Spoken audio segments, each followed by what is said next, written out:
अऊज़ु बिल्लाहि मिनश शैतानिर रजीम।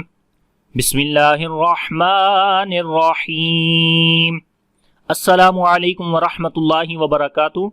मेरा नाम हाफिज़ बिलाल अहमद है और आप देख रहे हैं अन-नब्र द एक्सेंट।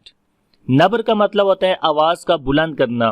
तो आज इंशाल्लाह इस क्लास के अंदर हम जो है वो एक तो दूसरी टर्म जो है वो शुरू करेंगे और उस दूसरी टर्म के अंदर जो जगहें हैं 3 और 4, जगह नंबर 3 और 4 है वो इंशाल्लाह पढ़ेंगे कि वो कौन कौन सी जगहें हैं कुरान पाक के अंदर जहाँ पर इस टर्म के अंदर जो है वो नब्र किया जाता है। तो ये टर्म पहले समझ लें ये क्या है।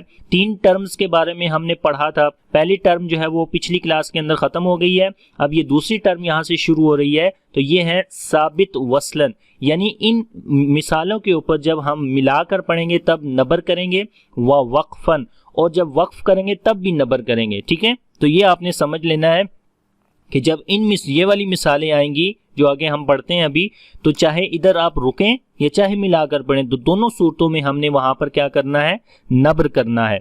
और ये इंग्लिश में भी लिखा है इट रिमेन्स व्हेन कंटिन्यूइंग, यानी नब्र करेंगे जब मिलाकर पढ़ेंगे, एंड व्हेन स्टॉपिंग, और जब रुकेंगे तब भी नब्र करेंगे। अब वो 2 जगहें इस टर्म के अंदर कौन सी हैं? नंबर 1 जो कि नंबर 3 है, हमने पिछली क्लास के अंदर पहली 2 टर्म्स के अंदर जो 2 जगहें थी वो पढ़ ली थी। अब दूसरी टर्म के अंदर 2 जगहें हैं, 3 नंबर और 4 नंबर। तो पहले 3 नंबर आज इंशाल्लाह हम पढ़ेंगे और 4 नंबर अगली क्लास के अंदर पढ़ेंगे। नंबर 3 है जब मद्दे लाजिम के बाद शद वाला हर्फ आए। क्या कहा कि जब मद्दे लाजिम के बाद शद वाला हर्फ आए तो वहां पर नब्र करेंगे। जैसे मिसाल के अंदर ये लिखा हुआ है, तो यहाँ पर ये देखें ये मद्दे लाजिम है और मद्दे लाजिम के बाद ये लाम शद वाला हर्फ है, तो इस वजह से यहाँ पर जो हम आवाज़ करेंगे वो नब्र की आवाज़ होगी। आवाज़ को ऊंचा करके पढ़ेंगे, जैसे पढ़ेंगे वाला दौलीन।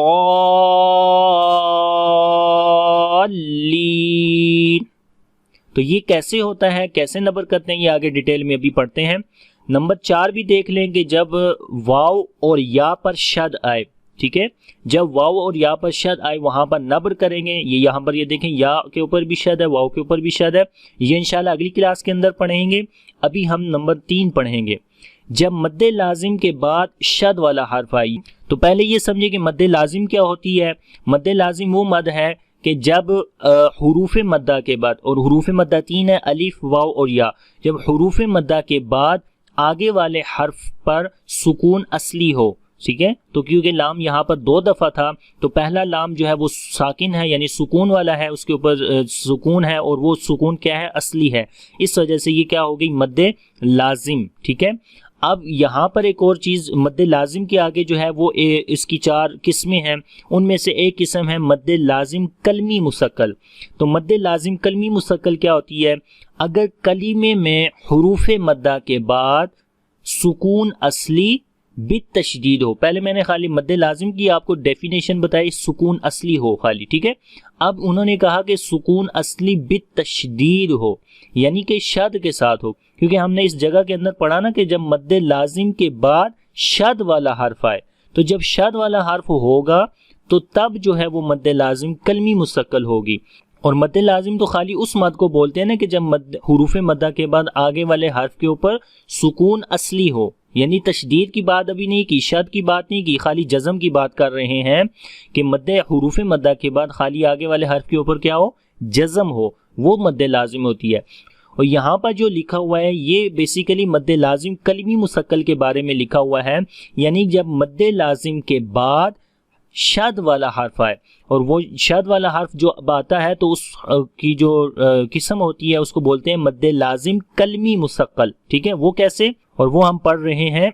अगर कलीमे में हुरूफ मद्दा के बाद सुकून असली, यानी उसके ऊपर सुकून हो, फिर आगे बोला बित तशदीद, यानी सिंपल आप ये समझ लें, सुकून असली बित तशदीद का मतलब ये है कि उस हर्फ के ऊपर शद हो, यानी हुरूफ मद्दा के बाद आगे वाले हर्फ के ऊपर क्या हो, शद हो, और वो शद क्या हो, असली हो, उसका अपना हो। ठीक है, उधार नहीं हो, यानी उस्लाम का अपना शद हो, जाती, वो होता है सुकून असली बित तशदीद। तो उसको मद्दे लाजिम कलमी मुसक्कल कहते हैं।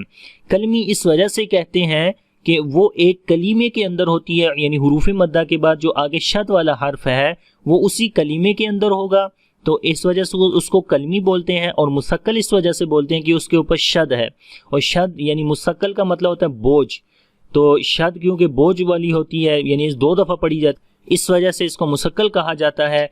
तो अब इसकी जो तारीफ है वो होती है मद्दे लाजिम कलमी मुसक्कल, ठीक है, यानी एक कलमी में है और मुसक्कल भी है, यानी उसके बाद हुरूफ मद्दा के बाद आगे वाला हर्फ शद वाला है, क्योंकि वो 2 दफ़ा पढ़ा जाता है इसलिए इसको मुसक्कल कहा गया, ठीक है। तो उम्मीद है कि पहले तो आपको मिसाल समझ आ गई होगी। तो अब जो तीसरी जगह है वो हमने कहा कि जब मद्दे लाजिम के बाद शद वाला हर्फ आए तो वहां पर क्या करते हैं, नबर करते हैं। तो ये एक चीज और यहाँ पर जहन में रख लें कि हम यहाँ नबर क्यों करते हैं, ठीक है, क्योंकि जब तक आपको पता नहीं चलेगा कि यहाँ नबर करते क्यों है तो उस वक्त तक आपको इसकी मिसाल समझ नहीं आएगी। तो यहाँ पे ये देखिए लिखे, ताकि सामने यानी सुनने वाले को पता चल जाए कि यहाँ हुरूफे मद्दा के बाद शद वाला हर्फ है, ना कि जज़म वाला यानी जज़म सुकून वाला, ठीक है। अब यहाँ पर मिसाल देखें, बगैर विदाउट नब्र यानी बगैर नब्र के, बगैर नब्र के अगर हम इस लफ्ज को पढ़ेंगे तो हम कैसे पढ़ेंगे, हम पढ़ेंगे वाला दौलीन।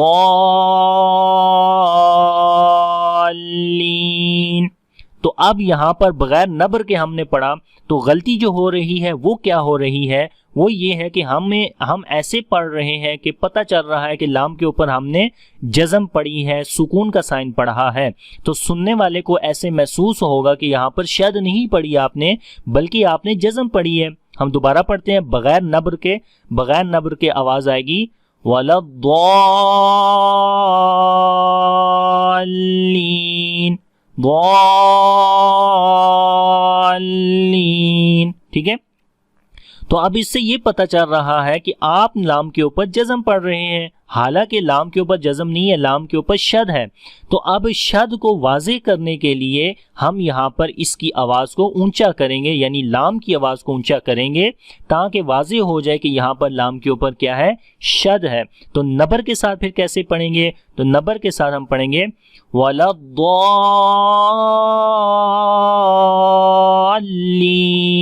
ठीक है। जब द्वात को आगे लाम के साथ मिलाएंगे तो आवाज को ऊंचा करेंगे वाला दौलीन, दौलीन। तो यहां पर ये जो हम अल कर रहे हैं यानी दौलीन, तो ये बेसिकली नब्र है, आवाज को हम ऊंचा कर रहे हैं सुनने वाले को बताने के लिए कि यहाँ पर हमने शद वाला हर्फ है, तो शद वाला हर्फ पढ़ा है ना कि जज़म वाला, ठीक है।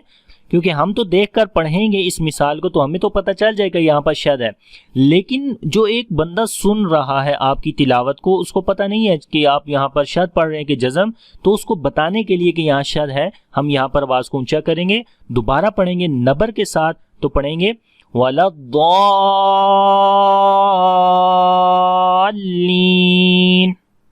वाला दौलीन,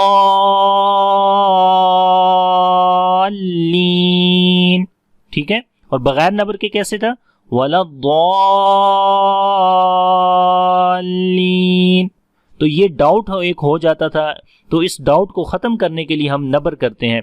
तो उम्मीद है कि ये जगह भी आपको समझ आ गई होगी। जब मद्दे लाजिम के बाद शद वाला हर्फ आए तो वहाँ पर नबर की ज़रूरत क्यों पड़ती है, और फिर किस तरीके से गलती जो होती है वो हम करते हैं नबर के बगैर, और फिर नबर के साथ पढ़ने से वो गलती कैसे दूर हो जाती है। अब इसके अंदर एक और चीज़ है, तो यहाँ पर ये देखें कि एक्सेप्शन है।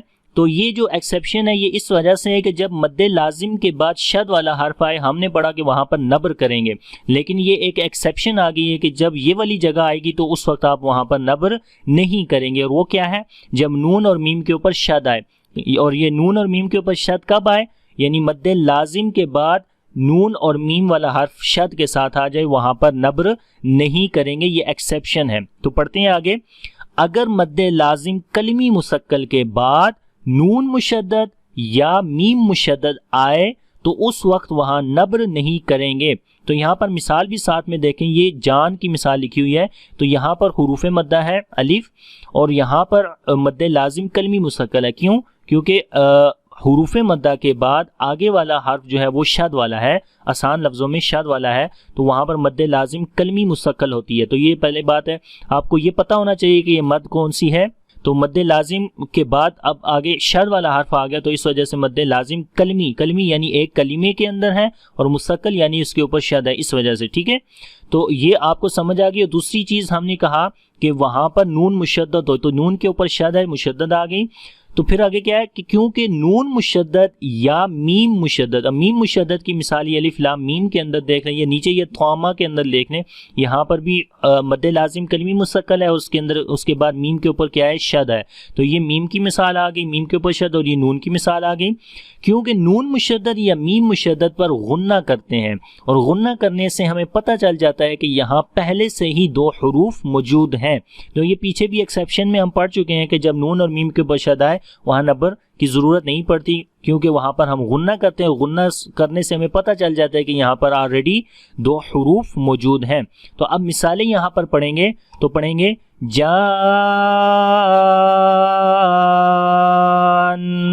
और यहाँ पर अगर हम रुकें या मिलाकर पढ़ें, दोनों सूरतों के अंदर यहाँ पर हम क्या करेंगे, बगैर नब्र के पढ़ेंगे। ठीक है, तो अब यहाँ पर हम पहले रुकेंगे तब भी नून के ऊपर गुन्ना करेंगे, मिलाकर पढ़ेंगे तब भी गुन्ना होगा। तो दोनों सूरतों में यहाँ पर इसकी आवाज़ बगैर नबर के क्लियर हो जाएगी कि यहाँ पर दो नून हैं, एक नून नहीं है। तो पहले पढ़ते हैं स्टॉप के साथ, जान।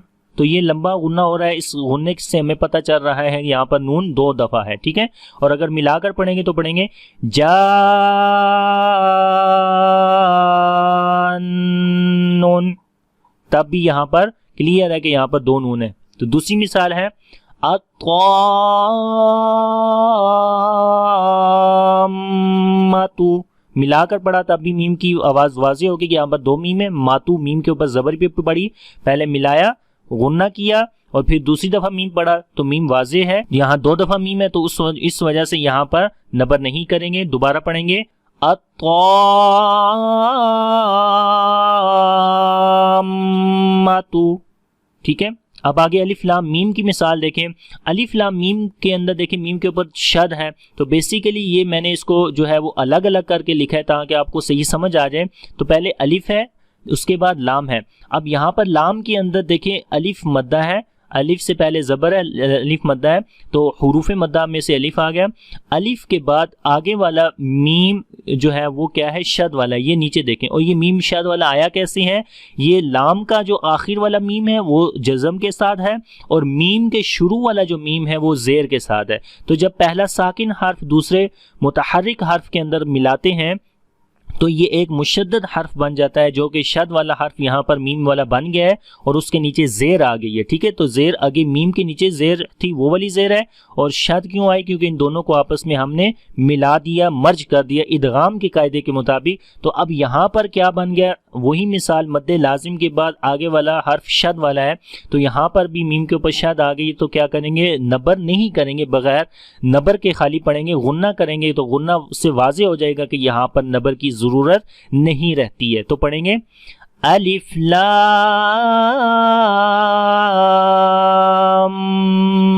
मीम। ठीक है, नॉर्मल पढ़ेंगे गुन्ने के साथ। फिर पढ़ते हैं अलिफ लाम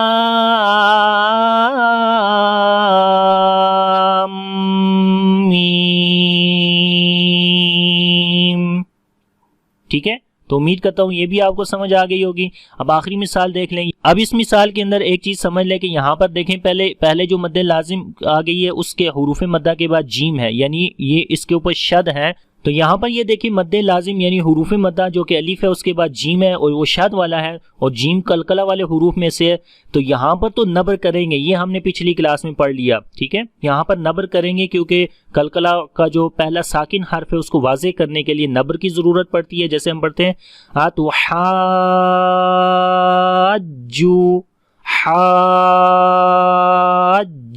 ठीक है, जो हाज, तो ये जो आवाज़ को ऊंचा कर रहे हैं ये नबर कर रहे हैं, तो यहाँ पर तो नबर होगा।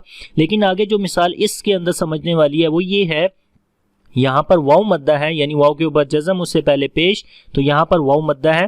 तो वाव मद्दा के बाद जो आगे हर्फ है वो शद वाला है, तो यानी कि नून शद के साथ आ गया। तो यहाँ पर जो है वो नबर नहीं करेंगे, पहले पे नबर करेंगे हुरूफ कलकला की वजह से, हुरूफ कलकला का पहला हर्फ साकिन है उसको वाज़े करने की वजह से, और दूसरे के ऊपर नबर नहीं करेंगे क्योंकि नून मुशद्दद है, और नून मुशद्दद के ऊपर गुन्ना किया जाता है, और गुन्ना करने से जो है ये नबर की ज़रूरत नहीं पड़ती है। गुन्ना से हमें पता चल जाता है कि यहाँ पर पहले से ही दो हुरूफ मौजूद हैं। तो इसको पढ़ेंगे अतुहाज्जूनी,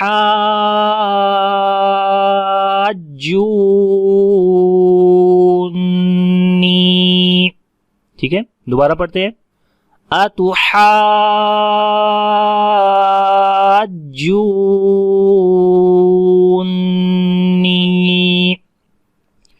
तो उम्मीद है कि ये सबक भी आपको अच्छे से आ गया होगा, लेकिन फिर भी अगर इस सबक के अंदर किसी किस्म का कोई क्वेश्चन है तो आप कमेंट्स में मुझसे पूछ सकते हैं।